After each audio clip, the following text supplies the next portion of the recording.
গভীর রাতে পদ্মা নদীতে নতুন কেনা স্পিডবোট নিয়ে ট্রায়াল দেওয়ার সময় একদল সশস্ত্র সন্ত্রাসীর অতর্কিত হামলায় 4 জন আহত হয়েছেন। শুক্রবার ভোর 3টা থেকে 4টার দিকে গোপালনগর মণি পার্কের নিকটবর্তী চর দামোগদে এলাকায় এই রোমহর্ষক ঘটনা ঘটে। স্থানীয় ও পুলিশ সূত্রে জানা যায়, মণি পার্কের মালিক মনিরুল ইসলাম মণি কিছুদিন আগে এমভি বোল্ট মেরিনার নামে একটি উদ্ধারকারী স্পিডবোট কেনেন।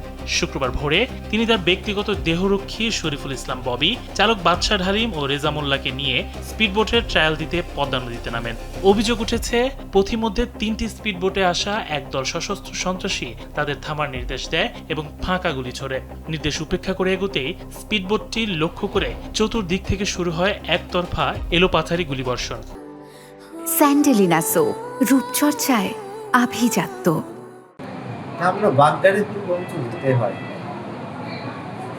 তখন লাইট আমার কথা হিসাব শুনে বাহাদুরপুরে ঘাটের রেখে আমরা বাড়ি যাবো, ভাই আবার আসবে এই পর্যন্ত।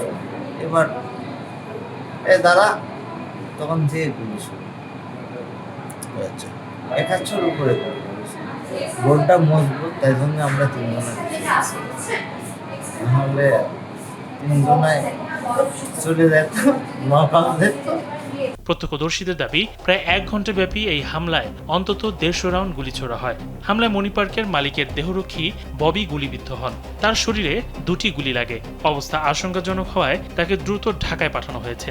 এছাড়া স্পিডবোটের কাচ ভেঙে মাথায় আঘাত পান মনিরুল ইসলাম মণি এবং পায়ে গুলিবিদ্ধ হন চালক বাদশাহ। নৌ পুলিশ সূত্রে জানা গেছে, আক্রমণের শিকার স্পিডবোটটির বাইরে প্রায় 25টি এবং ভেতরের অংশে 30টিরও বেশি গুলির চিহ্ন পাওয়া গেছে। তবে হামলাকারীদের প্রতিহত করতে স্পিডবোটের ভেতর থেকেও বৈধ লাইসেন্সকৃত অস্ত্র দিয়ে পাল্টা গুলি চালানো হয়েছিল কিনা তা খতিয়ে দেখছে পুলিশ। আমরা যেটা দেখলাম বাইরে, এটা এক্সপার্ট ওপিনিয়ন ছাড়া সঠিকটা বলা কঠিন।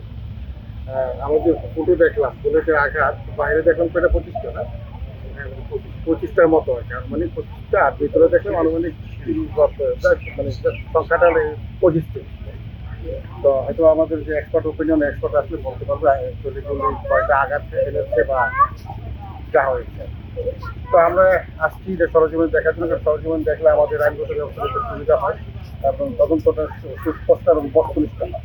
ইনজুর যারা হয়েছে, একজনের যে আঘাতপ্রাপ্ত গুলিবিদ্ধ তার সাথে কথা হয়েছে এবং সে একই কথা বলেছে, নতুন করে বুটটা আমরা তৈরি করেছি, ইঞ্জিনিয়ার আসছে। তো আমরা অভিযোগ এখনো আসলে, তো অভিযোগটা আইনগত পদক্ষেপ কি আপনাদের দিক থেকে? হ্যাঁ, ডেফিনেটলি আইনগত, কারণ এখানে যে বা যারা করো এটা তো আইনগত ব্যবস্থা অবশ্যই নিতে হবে। যতটা আগামীকালে দেখুন আরো বেশি আকারে এটা ছড়িয়ে পড়ে।